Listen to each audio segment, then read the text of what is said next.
Ok, et maintenant nous allons voir la rencontre idéale avec ton client. Comment tu peux créer la meilleure rencontre pour toi.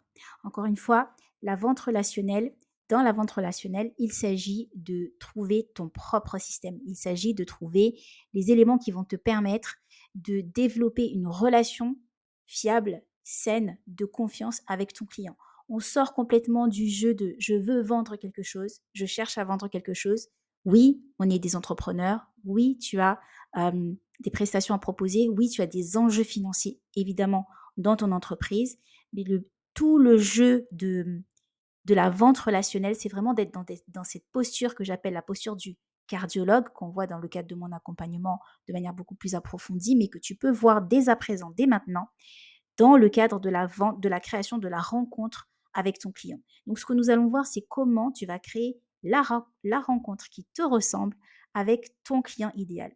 Donc, encore une fois, c'est pas que mon système, c'est pas quelque chose que j'ai forcément expérimenté qui va marcher pour toi. Évidemment, j'ai expérimenté pas mal de choses en vente relationnelle. Moi, je sais que par exemple, ce qui me convient en termes de relation, en termes de rencontre avec mes clients, je suis très à l'aise en ligne, par exemple. Je suis très à l'aise en présentiel, mais ça me va très bien aussi de discuter à distance, au téléphone, avec mes clients.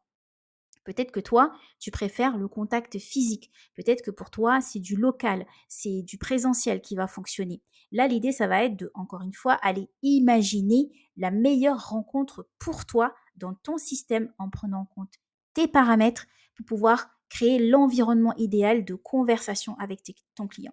Donc, c'est parti sans plus tarder. Tu prends de quoi noter, tu prends de quoi te rafraîchir et c'est parti. Ça va être très rapide puisque c'est en 10 étapes. Mais c'est 10 étapes que, évidemment, tu vas ensuite implémenter. Donc, ça va peut-être te prendre 1 semaine à 3 semaines pour organiser ton événement.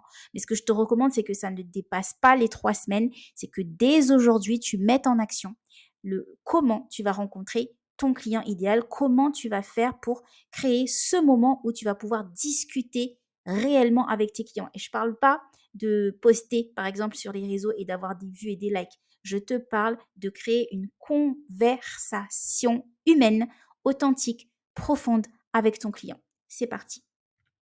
Donc, avant d'entrer dans cette relation, dans cette rencontre avec ton client, je vais te parler d'un concept que je développe dans le cadre de mon accompagnement, qui est le triangle de l'écoute active.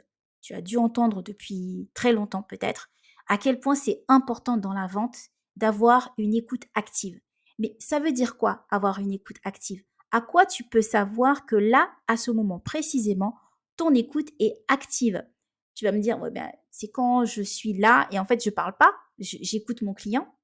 Oui, mais non. Ou alors, tu vas me dire, ben, c'est quand je reformule, par exemple. Quand je reformule ce que me dit mon client, là, je sais que je suis dans une écoute active puisque j'ai écouté ce qu'il a dit, j'ai intégré, j'ai répété, j'ai reformulé pour lui faire comprendre que j'avais compris. Ça, c'est, on va dire, la base et c'est ce que tout vendeur lambda va te dire. Nous, on va aller un cran plus loin parce que d'une part, tu n'es pas vendeur et vendre, c'est pas ton métier.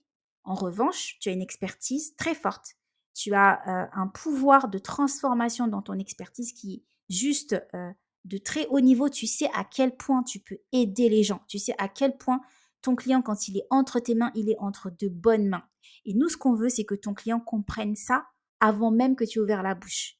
Ce qu'on veut, c'est que ton client, dans ton attitude, dans ta posture, qu'il comprenne tout de suite à qui il a affaire et qu'il sache qu'en fait, il est en lieu de confiance et qu'il est en lieu sûr. Et pour ça, tu vas appliquer ce petit triangle dans tes prochaines interactions avec tes clients. C'est parti. Donc, le premier point de ce triangle de l'écoute active, c'est l'écoute critique. Ça veut dire que tu vas écouter ton client avec une certaine posture. Et ça, c'est la partie de l'écoute active la plus difficile parce qu'elle elle prend en compte ton expertise. L'idée, c'est que quand tu écoutes ton client, si tu peux, si tu es dans un lieu où tu peux fermer les yeux, tu fermes les yeux et en fait, vraiment, tu es connecté à ce que dit ton client. Et là, tu te dis, OK, qu'est-ce qu'elle a voulu dire par là ou qu'est-ce qu'il a voulu dire par là. Tu sais comme moi que 75% de la communication se joue sur le non-verbal. Ça veut dire que ce que ne dit pas ton client, ce qui va transpirer dans ce que dit ton client, tu dois le capter et tu dois y répondre pareil par des signaux non verbaux. Donc, suis-moi bien, on est ensemble. Pour développer ton écoute active, tu vas écouter ton client et en fait, tu vas te demander qu'est-ce qu'il a voulu dire par là. Ok, j'ai entendu ce qu'il a dit, mais qu'est-ce que ça traduit? Qu'est-ce qu'il a voulu dire par là? L'idée est de sans tomber dans le jugement parce que on va pas dire ah oui, ah là il dit ça parce qu'en fait, non. Qu'est-ce qu'il a voulu dire par là? Tu te poses la question sincèrement, de manière authentique de ce qu'il a voulu dire par là. Le deuxième point de ce triangle de l'écoute active, c'est l'écoute passive. Là, c'est d'être vraiment en mode silence. Là, je montre à mon client que je suis tout oui. Donc, ça va beaucoup se jouer dans ta posture. Idéalement, si vous êtes en face, c'est d'un jeu de regard, c'est des signes par la tête, des sourires que tu as compris que tu es avec lui. Donc, vraiment, il y a des moments dans la conversation, c'est hyper important quand tu vas le rencontrer, quel que soit l'endroit où tu vas le rencontrer, le moment où tu vas le rencontrer, que tu sois dans cette posture de je t'écoute. Tu as toute mon attention. Troisième point, c'est l'écoute réflexive. C'est-à-dire que là, tu es dans la confirmation, un peu dans la validation de ce que te dit ton client. Et là, tu reformules. Et c'est pas juste reformuler pour reformuler, c'est reformuler et pas toujours au tac au tac. C'est-à-dire, il va t'exprimer un besoin, un avis, un regard sur la situation.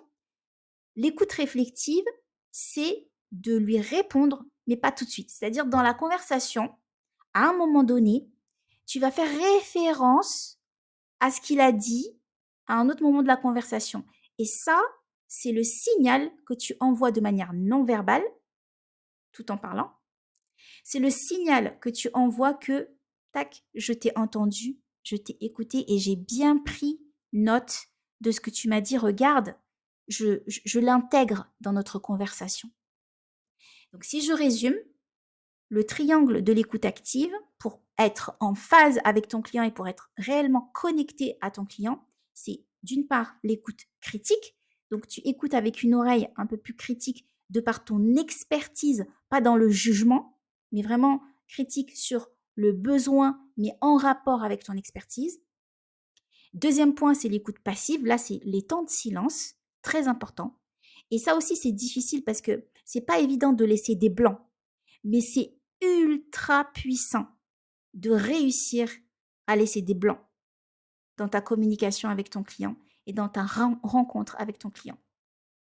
Troisième point, l'écoute réflexive. Donc là, on est dans la confirmation, dans la reformulation, dans la validation de ses propos, mais surtout dans la validation du fait que vous avez compris. Là, l'idée, c'est d'aller valider chez ton client, cocher chez ton client que tu as compris et qu'il a compris que tu as compris et qu'il a compris que, et que toi, tu as compris que il a compris, pardon, je vais y arriver. Il a compris que finalement, il est en de bonnes mains. Il est entre de bonnes mains et qu'il est en confiance et qu'il est surtout écouté.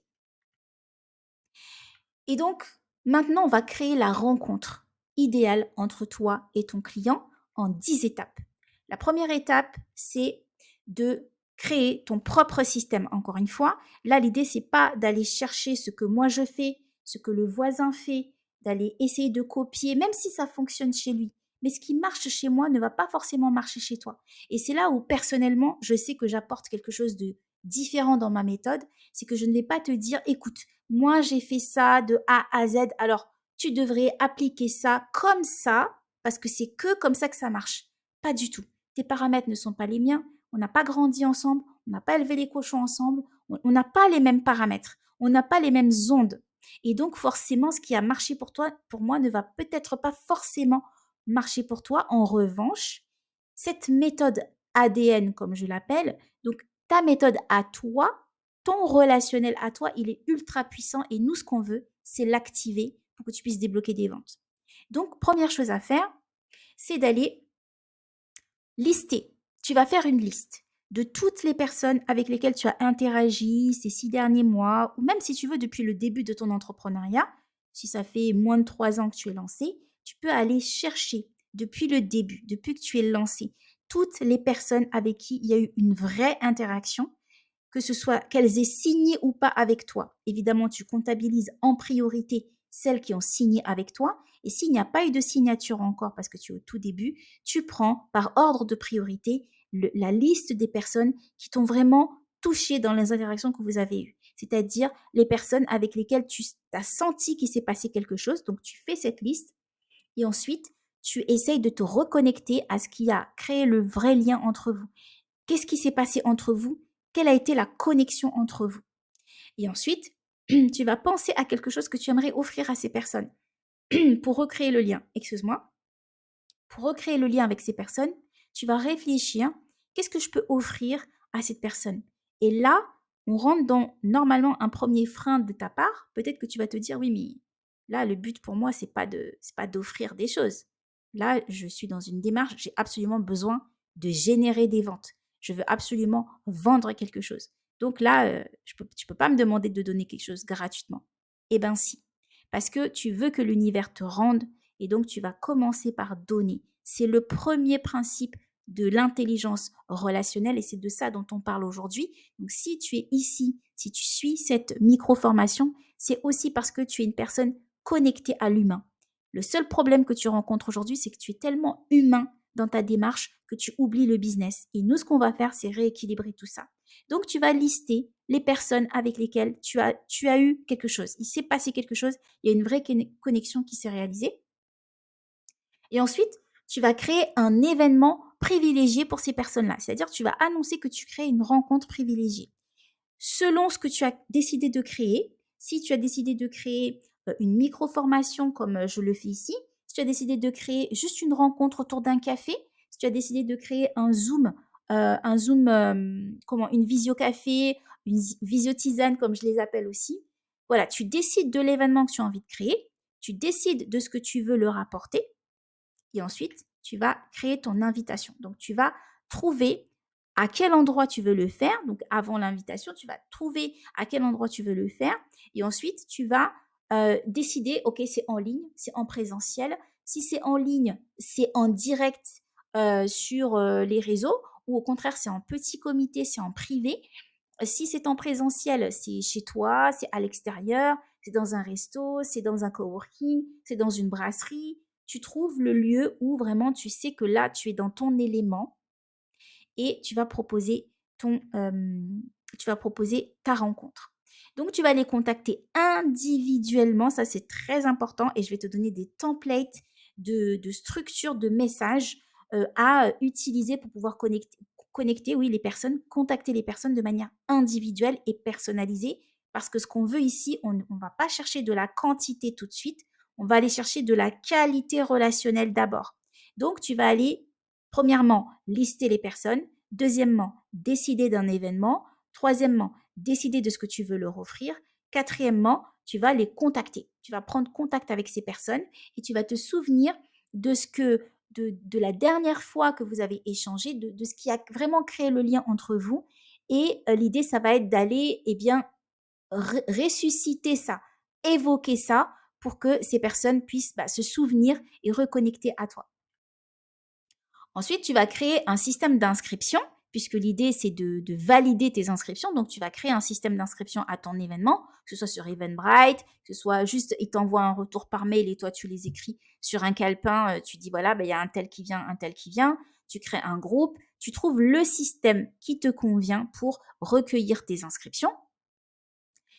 Une fois que tu as fait ça, tu vas créer 3 à 5 messages. Là, j'ai mis email, mais peut-être que ce ne seront pas des emails, peut-être que ce sera selon ton système à toi, eh bien des messages, des SMS, parce que c'est des personnes avec lesquelles tu as eu un vrai lien, tu les connais très très bien, et donc il n'y a pas besoin forcément de passer par un email qui peut être un peu froid. Donc tu trouves le moyen de leur envoyer 3 à 5 messages pour d'une part les inviter et ensuite les relancer pour t'assurer que ces personnes seront bien présentes à ta rencontre exclusive, à ton événement VIP. Ensuite, ce que tu vas faire, c'est de créer une mini-expérience. En attendant cette rencontre, tu leur fais vivre une mini-expérience de par ton expertise. Tu trouves quelque chose à leur offrir encore, je sais, mais tu verras la puissance de ça. Tu leur offres quelque chose en attendant pour les faire, entre guillemets, patienter. Typiquement, c'est ce que je suis en train de faire ici. Tu t'es inscrit à la mini-formation Vente Express Business Rentable Et avant cette formation qui va avoir lieu en direct, je t'offre ce bonus pour t'aider à te mettre dans l'action, dans le bain, pour que je continue finalement de t'accompagner bien avant notre rencontre. Donc, c'est exactement ce que je suis en train de faire ici. Si tu es ici en train d'écouter, de regarder cette vidéo, c'est parce que tu es passé dans mon système relationnel, qu'on a connecté, qu'il s'est passé quelque chose, il s'est joué quelque chose en toi, dans ma façon de communiquer avec toi. Il s'est passé quelque chose, c'est pour ça que tu regardes cette vidéo. Et ce qu'on veut, c'est que tu crées la même chose dans le cœur et dans la tête de tes clients. Ensuite, tu vas créer une vraie expérience pendant le moment de la rencontre. Tu vas jouer de toute ton expertise et vraiment ne rechigne pas à donner de la valeur. C'est pas parce que c'est gratuit que tu vas minimiser ce que tu peux faire, que tu vas minimiser ta pleine puissance dans ton expertise, dans ta zone de génie. Tu les as invités à venir te rencontrer dans ta zone de génie. Tu vas pas brader ta zone de génie. Ok? Donc ce jour-là, tu leur offres une expérience exceptionnelle. Huitième étape, l'idée ici, c'est de créer un plan d'action dans ton accompagnement. L'idée ici, c'est de créer un plan d'action dont ton accompagnement est la continuité. Ce qu'on veut, c'est que à partir du moment où tu as créé cette expérience transformationnelle pour ton client, c'est que tu vas pas le laisser partir comme ça forcément et lui-même, il va être un petit peu sur sa faim. Donc, ce que tu vas faire, c'est de créer un plan d'action qui va lui permettre de continuer de générer des résultats, de continuer son expérience transformatrice et en même temps, quelque part, il va avoir besoin de toi. C'est pas quelque chose qu'il peut peut-être faire seul. Peut-être qu'il peut le faire avec quelqu'un d'autre, mais idéalement, c'est avec toi. En tout cas, l'idée, c'est qu'ici, il comprenne que tu es aussi la bonne personne pour l'aider dans ce sens. Et à partir du moment où tu l'as aidé à avoir une transformation, en principe, c'est imprimé chez lui que tu peux l'aider à aller plus loin. Et l'idée, c'est ça. Avec le plan d'action, avec l'expérience transformationnelle, c'est de montrer à ton client et de faire vivre à ton client le fait que tu es vraiment la personne qui a compris d'une part, parce que de par ton écoute, de par ta disposition, de par ta disponibilité, de par ta posture, de par toute la valeur que tu lui as apportée, tu as compris ce dont il a besoin et tu es en mesure de le lui apporter. Tu es en mesure de lui apporter la solution dont il a besoin. Ok, ensuite, neuvième étape. Neuvième étape, alors ici j'ai mis 8, mais c'est une neuvième étape. Faire un appel à l'action.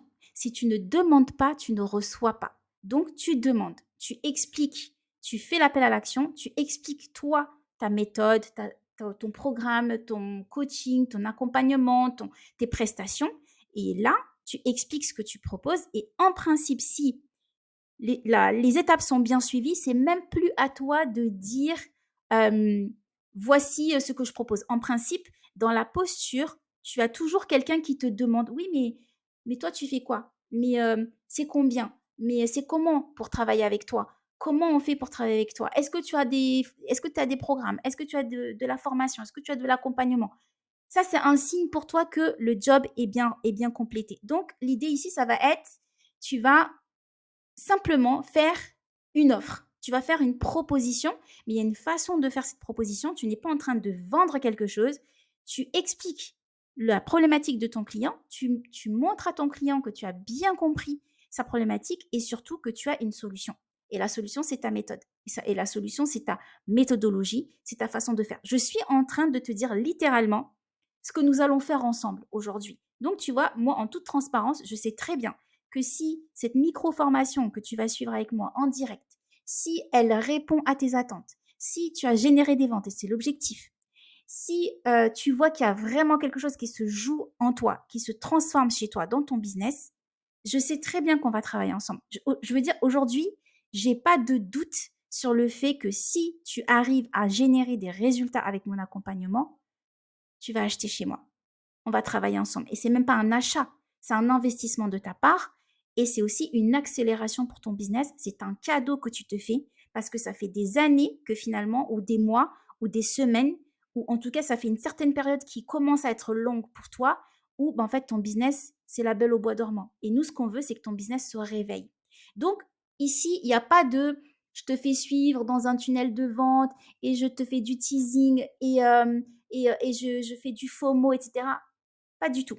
On est dans du relationnel. Si tu es ici, tu sais pourquoi tu es ici et je sais pourquoi tu es ici. Et donc, à partir de là, sur cette base, c'est OK pour tout le monde. Donc, si je reprends les 10 étapes. Première étape, tu listes les personnes avec lesquelles tu as vraiment connecté. Mais vraiment, là, l'idée, c'est pas d'aller chercher de la quantité, c'est aller chercher de la qualité relationnelle. Une fois que tu as fait ça, tu vas imaginer la meilleure rencontre pour toi. Où est-ce que tu pourrais vraiment rencontrer cette personne? Qu'est-ce que tu pourrais... deuxième étape, c'est qu'est-ce que tu pourrais leur offrir pour reconnecter? Troisième étape, quelle est la rencontre idéale pour toi qui te coûte pas en temps, en énergie et en argent? Là, l'idée, c'est pas d'aller dépenser des milliers et des cents. Tu vas pas créer une conférence tout de suite. Tu vas pas aller louer un local pour faire cette rencontre. Pas du tout. Là, on est vraiment dans le spontané et dans le relationnel, encore une fois. Donc, une fois que tu as trouvé ton lieu, une fois que tu as trouvé ton format, est-ce que c'est en ligne, est-ce que c'est en présentiel? Une fois que tu as trouvé l'expérience que tu vas leur faire vivre, une fois que tu as trouvé le plan d'action que tu vas leur faire vivre, une fois que tu as créé le système de relance, le système d'inscription, le système de message, là, tu as créé tout ton système et donc, on est bon pour que tu puisses créer ta rencontre et dans ta rencontre, créer ton expérience transformatrice et dans cette expérience transformatrice, à l'issue de cette expérience, faire un plan d'action. Donc tout le jeu ici va être de donner de la valeur, un maximum de valeur, tout en gardant évidemment ton processus, parce que tu as un processus qui mène vers ton accompagnement. Et ensuite, générer des entretiens et générer des ventes.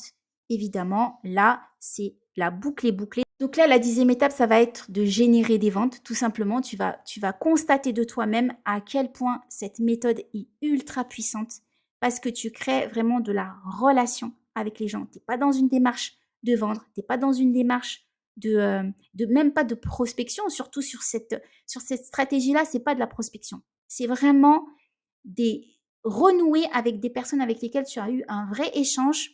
Et l'idée, c'est simplement peut-être de reprendre des nouvelles parce que je sais que beaucoup d'entrepreneurs ne font pas forcément les relances. Donc, tu reprends des nouvelles, tu reconnectes et puis tu proposes. Juste, tu proposes de se retrouver. Et si la personne n'est pas dispo, elle n'est pas dispo. S'il y a une personne qui répond à ta rencontre, c'est une personne. Encore une fois, on n'est pas dans la quantité. Ici, on va chercher de la qualité relationnelle. Teste cette méthode en 10 étapes et donne-moi des nouvelles. À très vite.